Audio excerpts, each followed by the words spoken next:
Hi friends, எல்லாரும் எப்படி இருக்கீங்க?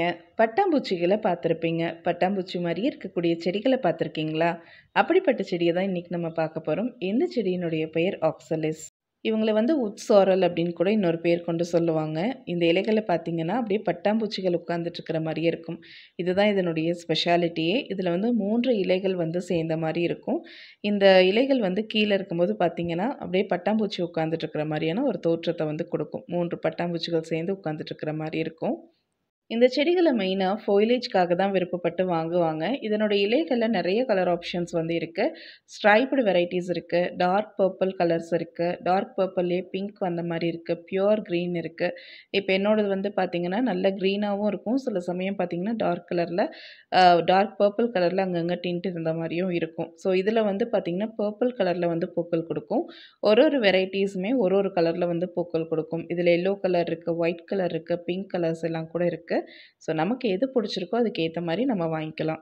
இதுவரைக்கும் இந்த செடியில வந்து பெருசா எந்த பூச்சி தாக்குதல் பெருசா இல்ல. பூச்சி தாக்குதலோ, இல்ல நோய் தாக்குதலோ இதுவரைக்கும் நான் பார்த்தது கிடையாது. பட் இந்த டைம் வந்து ஒரே ஒரு மாவு பூச்சி வந்து பார்த்தேன்.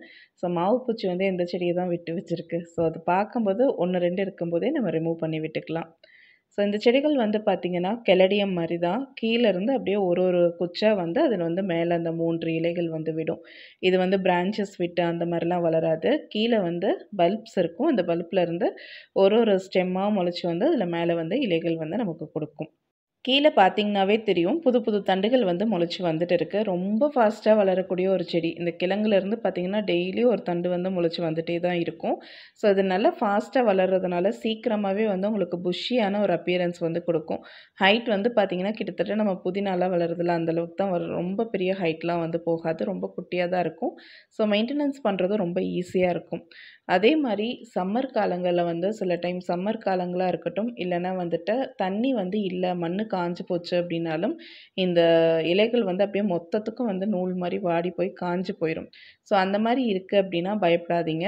அந்த கிழங்குகள் வந்து திரும்பியும் நம்ம தண்ணி குடுக்கும்போது, திரும்பியும் வந்து புதுசா இலைகள் வந்து விடும்.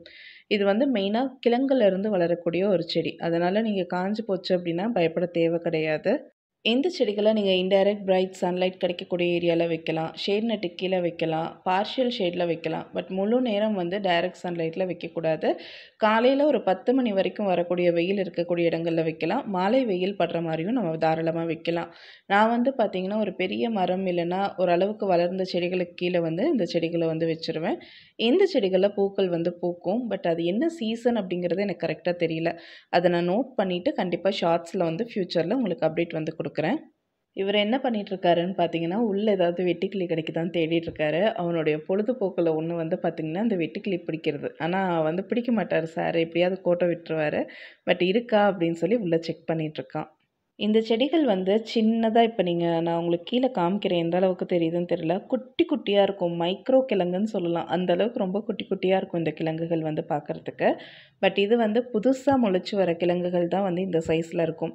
ஒரிஜினல் கிழங்கு வந்து பார்த்தீங்கன்னா, கொஞ்சம் ஓரளவுக்கு பெரிய சைஸ்ல நம்ம ரெயின் லில்லி பல்ப்லாம் இருக்கும் இல்லையா? அந்த அளவுக்கு சைஸ்ல வந்து இருக்கும். இந்த குட்டி கிழங்கு ஒரு கிழங்கு வச்சீங்கன்னாவே போதும். ஈஸியா வந்து இந்த செடிய வளர்க்க முடியும். நான் சொன்னேன் இல்லையா? தண்ணி ஊத்தலைன்னா செடி காஞ்சு போயிரும்னு சொல்லிட்டு இப்படி தான் இருக்கும். இந்த அளவுக்கு காஞ்சு போயிரும். இது ஃபுல்லாவே இந்த மாரி காஞ்சு போனா கூட நீங்க கவலைப்பட தேவையில்ல. திருப்பி தண்ணி குடுக்கும்போது முளைச்சு வர ஆரம்பிச்சுரும். அதே மாரி சில வெரைட்டீஸ் வந்து டார்மன்சி பீரியட்ல போகும். டார்மன்சி பீரியட் அப்படிங்கும்போது, இந்த இலைகள் எல்லாமே காஞ்சுட்டு அப்படியே மொட்டையா இருக்கும். திருப்பி அதனுடைய சீசன் வரும்போது முளைப்பு வந்து வர ஆரம்பிச்சுரும். நீங்க ரெகுலரா எப்பப்போ வாட்டர் குடுக்குறீங்களோ, அப்போ குடுத்துட்டு வந்துட்டு இருந்தா போதுமானது. இப்ப இந்த செடிய வந்து நம்ம ரீபாட் பண்ண போறோம்.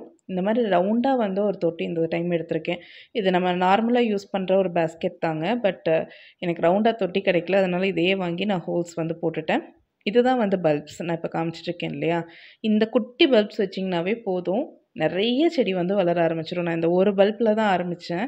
இப்ப எவ்ளோ செடி இருக்குன்னு சொல்லி இப்ப நீங்களே பார்த்தீங்கல்ல. அந்த அளவுக்கு வந்து சீக்கிரமாவே வந்து வளர ஆரம்பிச்சுரும். பழைய தொட்டியில வந்து பார்த்தீங்கன்னா, இந்த பல்ப்ஸ் நெறைய வைக்க ஆரம்பிச்சதுனால, இடமே இல்லாம மண்ணுக்கு மேலேயே வந்து பல்ப்ஸ் வந்து வைக்க ஆரம்பிச்சுருச்சு. ஸோ, அதனால தான் இப்ப ரீபாட் பண்ணிட்டுருக்கோம். இந்த பழைய தொட்டியில இருந்த ஹைட் வந்து இந்த தொட்டிக்கு வந்து பத்தல. அதனால கீழ இருந்து கொஞ்சம் மண்ணெல்லாம் நம்ம எடுத்து விட போறோம். நான் வந்து இப்ப என்னால கிவ் அவே எதுவும் குடுக்க முடியாது. பட் ஃபியூச்சர்ல நான் கிவ் அவே குடுக்கும்போது, கண்டிப்பா இந்த பல்ப்ஸ வந்து நான் இன்க்ளூட் பண்றேன் அந்த கிவ் அவேல. கண்டிப்பா உங்களோட நான் ஷேர் பண்ணிக்கிறேன். அண்ட் இதனோட ஒரிஜினல் பல்ப் சைஸ் வந்து இதுலேயும் உங்களுக்கு எந்த அளவுக்கு எனக்கு தெரியுதுன்னு தெரியல. பிகாஸ் அதுவும் ப்ரவுன் கலரில் இருக்கிறதுனால சரியாக தெரியுதா என்னன்னு தெரில. நான் முடிஞ்ச அளவுக்கு உங்களுக்கு காமிக்கிறேன். இத ஃபுல்லா பிரிச்சு எடுத்து காமிக்கலாம். பட் ஃபுல்லா பிரிச்சு எடுத்தோன்னா, அந்த குட்டி, குட்டி பல்ப்ஸ் எல்லாம் வச்சு ஒவ்வொன்னா பார்ட் பண்றது ரொம்ப கஷ்டமா போயிரும். இங்க ப்ரவுன் கலர்ல குட்டியா நல்லா ரவுண்டா தெரியுது பார்த்தீங்களா? இதுதான் வந்து மெயின் பல்ப். இதிலருந்து தான் வந்து நெறைய குட்டி, குட்டி கிழங்குகள் வந்து வைக்க ஆரம்பிக்கும். இந்த மாரி 2 கிழங்குகள் வந்து என்னோடதுல வந்து ஃபார்ம் ஆயிருக்கு. நல்ல மெச்சூர் பல்ப்ஸ் அப்படின்னு சொல்லலாம். ஓரளவுக்கு நல்ல பெரிய சைஸ்ல இருக்கக்கூடியது. எந்த அளவுக்கு தெரியுதுன்னு தெரியல. நான் எப்போவாவது கிவ் அவேக்கு எடுக்கும்போது, நல்லா ஃபுல்லா வெளியில எடுத்து ரிமூவ் பண்றேன் அப்படின்னா, கண்டிப்பா நான் உங்களோட ஷார்ட்ஸ்ல ஷேர் பண்ணிக்கிறேன். ஸோ இங்கே பார்த்தீங்கன்னா தெரியும் உங்களுக்கு.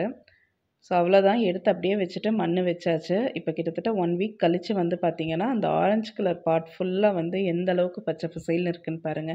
ஸோ வந்து தாராளமா பிகினர்ஸ் கூட ரொம்ப ஈஸியா வளர்க்கக்கூடிய ஒரு செடி தான் இது.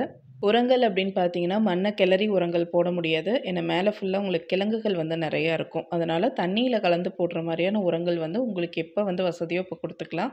2 மந்த்ஸ் ஒன்ஸோ, 3 மந்த்ஸ் ஒன்ஸ் கூட குடுத்துக்கலாம். ரொம்ப வந்து ஹெவி ஃபீடர்ஸ் எல்லாம் கிடையாது. உரங்கள் கண்டிப்பா குடுத்தாகணுங்கிற அவசியம்லாம் கிடையாது. உரங்கள் வந்து இயர்லி ஒன்ஸ் குடுத்தா கூட இந்த செடிகள் வந்து ரொம்ப சூப்பராவே வந்து க்ரோத் ஆகும். என் வீடியோ பார்த்துட்டு இருக்கிற உங்ககிட்ட ஒரு சின்ன ரெக்வெஸ்ட், சப்ஸ்கிரைப் பண்ணிட்டு பாருங்க. கார்டனிங் பிடிக்கும்னா மறக்காம சப்ஸ்கிரைப் பண்ணிக்கோங்க. இந்த வீடியோ பிடிச்சிருந்தா லைக் பண்ணி, ஷேர் பண்ணி, கமெண்ட் பண்ணுங்க. And Instagram, Facebook and YouTube 3லயுமே நம்ம சேனலை ஃபாலோ பண்ணிக்கோங்க. நன்றி, வணக்கம்.